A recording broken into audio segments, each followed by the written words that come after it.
Hello and welcome to a very changed looking marketplace at the height of the Illithid Invasion.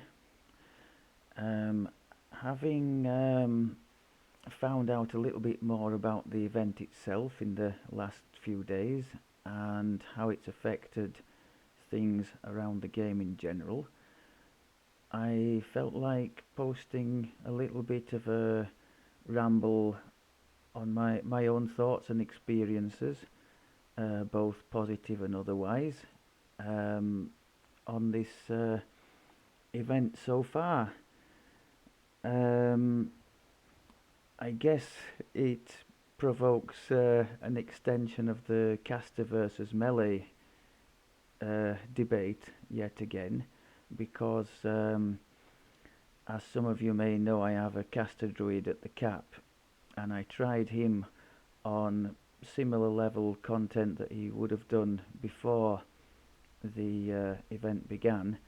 So let's say like Grim and Barrett Reaper 6, and he went through there, without undue problem, psionics or no psionics, because he can crowd control them still. I know they're immune to certain things like the greater shout and the greater colour spray he does. I think they're immune to both of those, but they're not immune to Finger of Death, and they're not immune to Burst of Glacial or anything on the ground. Earthquake is particularly good against them, and the Grasping Thorns as well. So caster-wise, plus attacking at range, so not having to deal with the fearsome damage they put out, um, he's still in a reasonably decent place and not really noticing too much of a change. So I think it's good in a sense that as part of my purple series, I'm currently leveling a Tempest Ranger melee, and there the contrast has been absolutely massive. I mean, I think it just emphasises again the plight of the melee, because to do your damage you have to be in the face of the opponents, and these things put out absolutely insane amounts of damage and take a hell of a lot of putting down, especially when there's more than one of them. Although like one mini boss on its own, you can be even if the threat isn't that great, you can be sitting there a tedious amount of time trying to chip down its hit points just because of the enormous defenses it has. So, um, as I've mentioned in that series, you're left with a decision basically. Do you drop the level to a level where these spikes in difficulty, because it is a huge spike when 3 or 4 of these things pop up at once, and that can happen reasonably often. So in my case, that's meant from leveling on Reaper 1 to Elite, and even on Elite, have any of you tried the In the Belly of the Beast quest while this event's been on?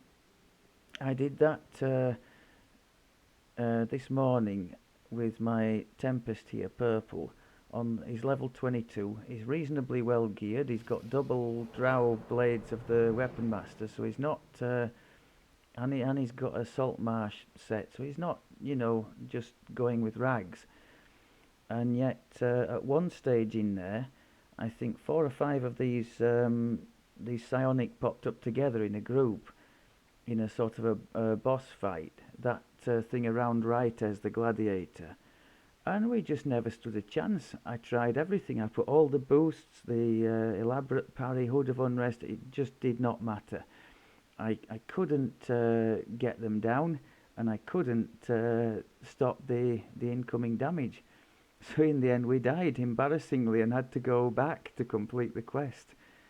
So, but otherwise, I mean, this is my other bone of contention with it. It's skewed things so much that people are having to reduce the difficulty. I mean, he can pretty much stomp on elite content outside of those psionics, so we're kind of running a difficulty based upon the fact they come in and spike the difficulty. And yes, outside of that, things are pretty mundane because he can do it very decently. So it would be the challenge outside of the psionics is pretty negligible. So I would actually like to be running a level higher, but I just can't because every crown is a psionic and it's quickly turning into a disaster. So that's unfortunate. It's kind of overtuned in my opinion. It really is sort of skewing things. Um, but let's talk about things on the plus side as well, just to give a good balance. I've liked the fact that everybody is able to contribute, in terms of slaying these psionics and moving the event onwards, and the fact that the content ultimately is free when it's opened and it stays open. The little thing with the cards seems like more of a gimmick really than anything else, but it's nice to go and to see if you can get something that might help your gear. I mean, the chances are you're going to get a load of stuff that's you know mediocre at best and at worst just completely not applicable to your build. But it's nice to sort of have a go, discover the quests, and if you get something, then great. If you don't, well, better luck next time. The quests themselves, they certainly are an extreme challenge. We have been running them a couple of times recently with our little group. Plenty of deaths, plenty of well, in the first one in particular, the mechanics are quite interesting with the different types of opponent you face and the order in which you've got to get rid of them. So we've enjoyed that. So that side of it's been nice. I've heard complaints that these quests are legendary only. I guess the cards and the small amount of power creep they may eventually offer is kind of an end game thing, isn't it? If it were to be offered in heroic content, people would then have the option of throwing away items with undesirable curses and just reacquiring an item and doing it infinitely. Whereas when you're running on end gear, generally speaking, you've already got it all together and it's got its mythic and reaper bonuses and all that, so you're not likely to be replacing it with other stuff. I think that might be part of the thinking there. But I do get that it has excluded anybody who isn't sort of in the end game crowd. Now I know where that's coming from because for a long time I had only one character, and that character was more or less permanently doing heroic lives. I didn't do anything staying at the cap at all. For what it's worth, having spent time at the cap with several characters since then, I could recommend it. It's quite a change of scene. There are some benefits to be found there in terms of Reaper points and that kind of thing, but even if that's not your scene, it's just a nice change to acquire some gear for an end game character and just to see what you can do either in a group or on your own at the cap and push the limits a little bit, shall we say. Um, I think that's perhaps about all I had to say on the matter. Not too much in general, but the too long didn't listen version would be that casters can manage reasonably well with the psionics.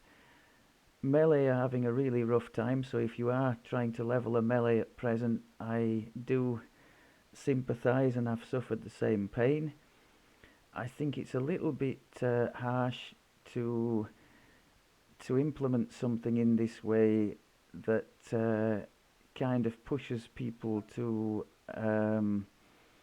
either not play for a week, as I've read some in the forums suggesting, or lower the difficulty just to cater for this one mechanic, One thing that might have been nice to see, as they did do with the Mimic event, which ironically skewed things much less than these psionics are doing now, is to offer an opt-out. I think something in the Hall of Heroes you could go and talk to opt out of the Mimic event. I think that would have been very good to do with this one as well, um, for people or groups who wanted to continue as they are and not be affected by what's gone on here. From my perspective, leveling this melee, I would have opted out with this character if possible, simply because it's been nice with the series I've been doing, sort of different lives, sort of a journey of discovery. It's been nice to compare one with the next one, you know, knowing what the last one could do at what difficulty and how how long it was taking, that kind of thing. Whereas now I can't compare at all because the psionics have rendered any comparison completely invalid. Basically, I've been going in quests and at the worst extreme, getting destroyed in seconds. So yeah, it's a little bit of a trial in that respect, but we'll live with it. And I'm guessing once the event is over, the psionics will remain only in the legendary extreme challenges that are being opened at the moment. So things will quickly return to normal. Okay, I think that's about all I wanted to say on the subject. Thank you very much as always for looking, and happy questing.